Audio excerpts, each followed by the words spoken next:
আজকে সৌদি আরব রিয়াদ হারাতে পরিবারের সচ্ছলতা ফেরাতে সৌদি গিয়ে কারাবন্দী হওয়া সিলেটের 3 ভাই দেশে ফিরেছেন। 3 ভাইয়ের মধ্যে 2 ভাই প্রথমে দেশে ফেরেন গত শনিবার। মঙ্গলবার দুপুরে আরেক ভাই দেশে এসে পৌঁছেছেন। তারা হলেন আব্দুর রহমান, রিয়াজুল্লাহ ও মোহাম্মদ আলী। তাদের মধ্যে রিয়াজুল্লাহ আজ ঢাকায় পৌঁছান।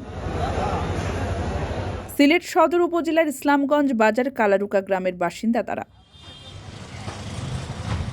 গত সেপ্টেম্বরে একসঙ্গে 3 ছেলে 5 মাস ধরে সৌদি আরবে বন্দী শিরোনামে বিভিন্ন গণমাধ্যমে সংবাদ প্রকাশিত হয়। এরপর তৎপর হয় সৌদি আরবের বাংলাদেশ দূতাবাস। আব্দুর রহমান বলেন, অনাকাঙ্ক্ষিত একটি ঘটনায় 9 মাস কারাবন্দী থাকার পর অবশেষে মুক্ত হয়েছেন তারা।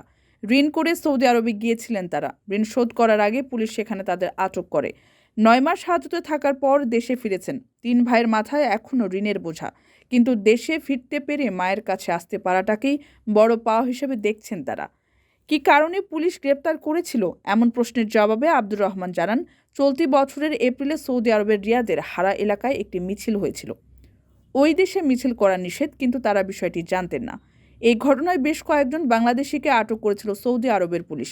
পরে তারা 9 মাস হাজতে ছিলেন। এর মধ্যে অনেকের কাছে ঋণ করে আইনি প্রক্রিয়া চালিয়েছেন।